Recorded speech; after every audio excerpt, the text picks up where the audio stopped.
আমাদের একটাই দাবি, এই পুরো আন্দোলনে যারা প্রথম থেকে এ পর্যন্ত এই গণহত্যার সাথে যারা জড়িত, যে ফ্যাসিস্টরা, যে স্বৈরাচারীরা, তাদেরকে যারা যেভাবে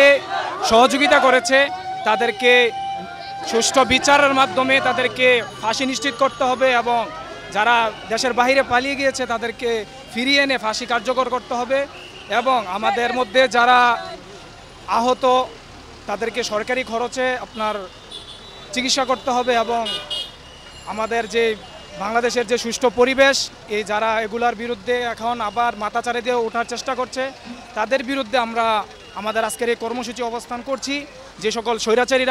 স্বৈরাচারীদের থেকে আমরা আমাদের দেশকে মুক্ত করেছি তারা যেন আর এই দেশকে আসতে না পারে, তারা যেন তাদের কার্যক্রম পরিচালনা করতে না পারে, এই জন্য আমাদের এই অবস্থান কর্মসূচি। তারা যদি এখানে কোনো বিশৃঙ্খলা, সারা বাংলাদেশে যে কোনো জায়গায় যদি তারা বিশৃঙ্খলা করতে চায় আমরা তাদেরকে শক্ত হাতে দমন করব। আমরা ছাত্র জনতা বদ্ধপরিকর।